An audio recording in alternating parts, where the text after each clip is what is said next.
रात का समय था। बंगाल के जंगलों में ठंडी हवा के साथ एक अजीब सी गंध तैर रही थी, किसी पुराने जले हुए लकड़ी की। चांद बादलों के पीछे छिपा था और घने पेड़ों की टहनियां अंधेरे में किसी असली हाथ की तरह हिल रही थी। यही वो रात थी जब निशी की पुकार सुनाई देती है और कोई भी जीवित वापस नहीं लौटता। स्थान पश्चिम बंगाल, सुंदरवन के किनारे बसा छोटा सा गांव रत्नपुर। गांव का चबूतरा, लालटेन की हल्की रोशनी और कुछ बूढ़े लोग बैठे थे। अरे मैंने अपनी आंखों से देखा है, रात के 2:30 बजे वो आवाज आई। ओरे, जैसे कोई अपना नाम लेकर बुला रहा हो। अरे तू पागल हो गया क्या? रात में जंगल में कौन जाएगा? ये सब तेरे दिमाग का खेल है। क्या दिमाग का खेल? जब मेरा बेटा सुमन उसी पुकार के पीछे गया था तो सुबह उसका शरीर तालाब में मिला, गला नीला, आंखें खुली की खुली। भीड़ में सन्नाटा फैल गया। हवा में ठंड और बढ़ गई। दूर कहीं से उल्लू की आवाज आई और पास बैठे एक बच्चे ने अपनी मां का हाथ पकड़ लिया। इसी गांव में कलकत्ता से एक नौजवान आया था। नाम आदित्य सेन, पेशा फ्रीलांस फोटोग्राफर और लोक कथाओं का शोधकर्ता। आदित्य का इरादा था गांव की लोक कथा निशी डाकिनी पर डॉक्यूमेंट्री बनाना। वो गांव के प्रधान के घर पहुंचा। जी नमस्ते, मैं आदित्य। सुना है यहाँ एक पुरानी कथा है, निशी डाकिनी। देखो, तुम्हें रात में बाहर निकलने की इजाजत नहीं है। यहाँ कई लोग गायब हो चुके हैं। मैं डरने नहीं आया, मैं दरअसल सच जानने आया हूँ।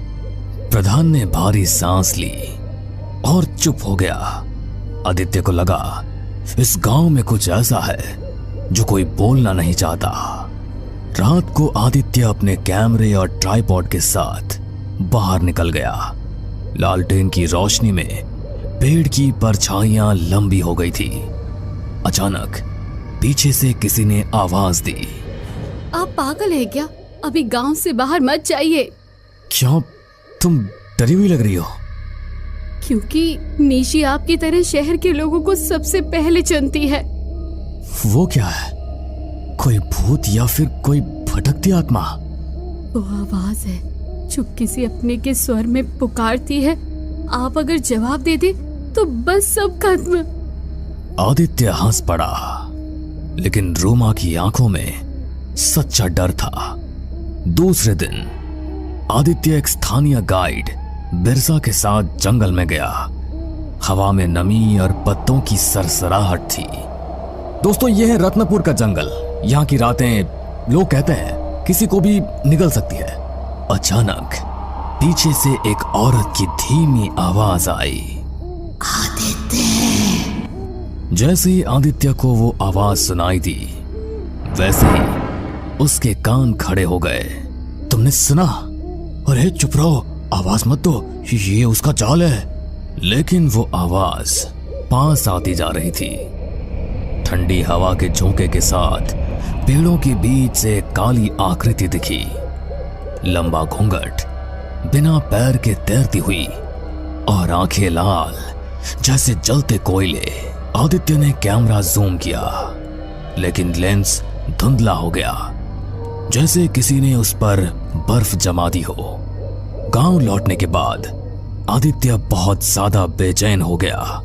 उस रात कमरे में बैठे बैठे उसने रिकॉर्डिंग चलाई, पर उसमें एक अजीब गूंज थी।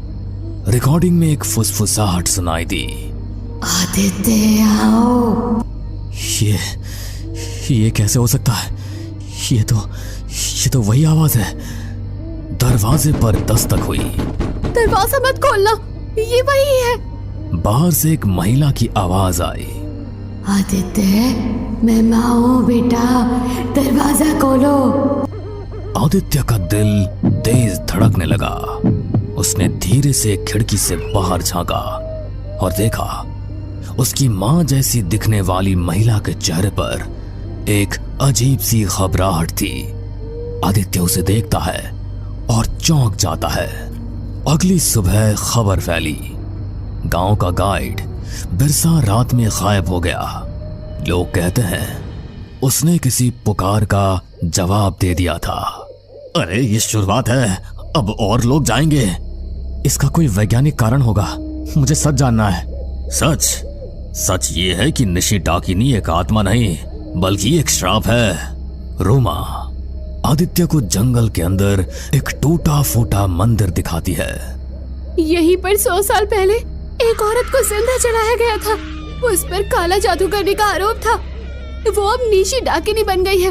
उसकी आत्मा सिर्फ रात के 2:30 बजे जगती है और किसी अपने के रूप में पुकारती है। आदित्य ने मंदिर के खंडहर में कैमरा लगाया, पर जैसे ही सूरज ढला माहौल बदल गया। ठंडी हवा, अंधेरा और फिर वही पुकार। आदित्य ने कैमरे की नाइट विजन ऑन की। पेड़ों के बीच एक आकृति खड़ी थी, लंबा काला घूंघट, बिखरे बाल और दोनों हाथों में खून से भीगे सफेद फूल। कौन हो तुम? उसने सिर उठाया, आंखें लाल और भीतर से चीखती हवा निकली। अचानक कैमरा अपने आप बंद हो गया। आदित्य ने महसूस किया कोई उसकी पीठ के बिल्कुल पीछे खड़ा है।